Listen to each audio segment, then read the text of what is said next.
it's also this idea of retroactively, or rather, so going back to things that were previously written, perhaps, and changing them based on current conventions. And I really want to bring up this really interesting point of Roald Dahl. I don't know if you're familiar with what they're trying to do. I'll find an example here very quickly.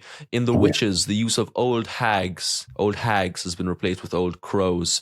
And I'm wondering, is that something that we should be doing? Going back, changing stuff that were previously written for the newer generations?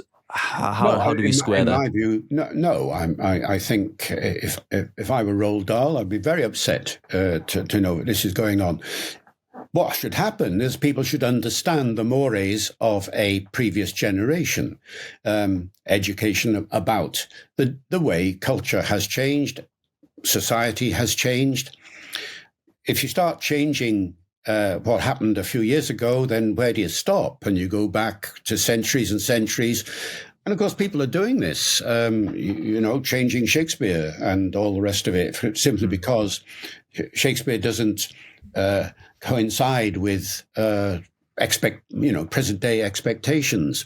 No, I think one should maintain the identity of traditional literature, at the same time as respecting the way that society has changed and pointing out that it's no longer the case that certain types of language are going to be acceptable today, and developing, in other words, a more sophisticated, a more intelligent sense of language change and language diversity than seems to be the case at the moment. I think there's a lot of naive commentary around about this. How do you solve this?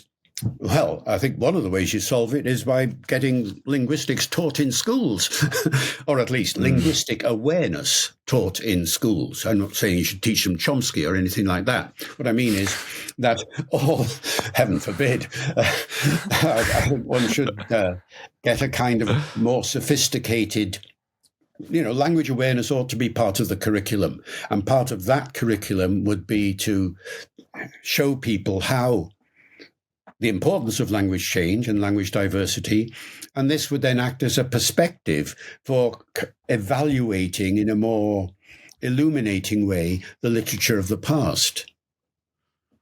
I definitely agree with you. I just think, imagine going back and changing everything that's now considered offensive in all literature, and you'd end up hemorrhaging a lot of it. So for me, at least, that feels quite obvious. But there's one I wanted to ask you about, which is slightly more difficult as it relates to control of language as well, which is languages which are now considered politically problematic in certain ways. So French, since I'm in Paris, is quite a good example, where the masculine, for example, is taken as the default. So for example, if there's like a group of people, for anybody who doesn't know French, if there's a group of girls or women, you use the feminine. If there's a group of men, you use the masculine. But if it's men and women, you use the masculine. And I don't know whether you think that languages should be revised on that basis, or whether we should just preserve the language as it is, or what the kind of solution is there. Because I think there's a little bit of a tricky thing. Yeah. Well, there are two ways in which language can change. One is top down and the other is bottom up. Top down is when an organization or a government or an international government, or whatever it might be, says, this is how it's going to be. And in France, of course, you had the Academy that attempted to do this, and there are several similar organizations around the world. These have never succeeded, despite the best efforts of the Academy and all the other organizations like it. French has continued to develop in its own way because of the bottom-up pressures. Bottom-up pressures towards language change are the ones that are going to be successful. And it's always been that way. There's nothing particularly novel about the current gender focus on language change. It seems novel to people, but again, if you know the history of language, and this is another thing that might be taught in schools, you see, you realize that actually it was ever thus. People have always, from below, motivated change, which ultimately became a standard part of the language.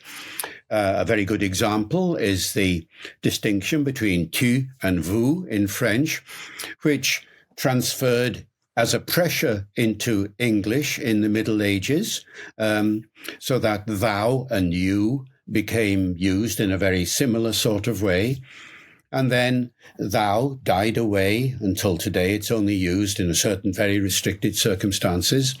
And other forms have come in alongside you to replace the thou, like, you all, y'all, or you guys, and all of these sorts of ways of informalizing the pronoun system. And this is all coming from down below. And it takes time.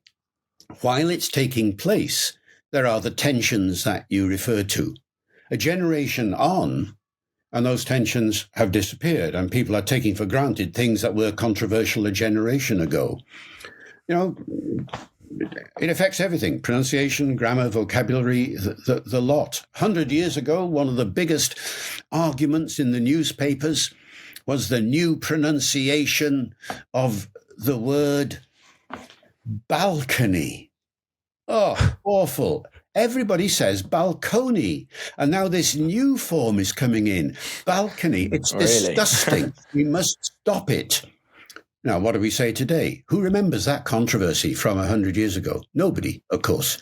So we're in the middle of the very early stages of this kind of change that you're referring to, Ollie. And while it's happening, it's awkward, it's difficult, it's full of tension and full of nastiness and so on. But gradually, one form or other of the language will evolve to meet the needs of the generation for whom it's important. The older members, often who are criticizing this, they'll be dead, and the new generation will take over, and slowly the language will change. But while it's happening, generational conflict, and it's usually generational, will, of course, continue. Yeah. I mean, you're right. It is very awkward. Awkward in the sense of society-wide, there's sort of a big discussion about it. There's sort of the more obviously conservative elements who say, well, this is how French is, and others who say that it needs to change to adapt to the needs of people. But the fact that it's such a hot topic just makes me want to ask you a little bit, in the field of linguistic relativism, how much you think these little differences actually have an impact on people's thought, and whether it actually can be problematic that, for example, in French, Spanish, Italian, etc., that the masculine is the default. Do you see it as actually being important in shaping the way that people think about the world, or no? Well, yes, because it makes you think. This is not to say that language controls thought or anything like that. We're not back into that hypothesis. But it does make you think. It's made me think. And it has consequences for one's own language. I mean, I can give you a very simple example. I wrote a Penguin book called Linguistics back in 1969. It was full of masculine pronouns all the way through. For, the student, he is doing something, that sort of thing. The feminist movement was beginning at that time. I read some of the early feminist literature at that time and was hugely impressed by it. And so for the second edition of Linguistics, I changed all my pronouns and did, generic nouns and things like that. It made me think. Has it changed my thought? I'm not sure. It certainly has, in a sense, perhaps not in a cognitive sense, but certainly in a social sense. It helped to shape my general attitude about gender in a way that wasn't there when I was growing up earlier. And I think that's the sort of thing that happens. These linguistic controversies make you think in a different kind of way. And then it's a matter of not linguistics at all, but, sociology and politics and economics and all the rest of it, how far the thought processes of one aspect of the community versus another, which one is going to become ultimately the winner. Well, that's impossible to predict, but it certainly does make you think.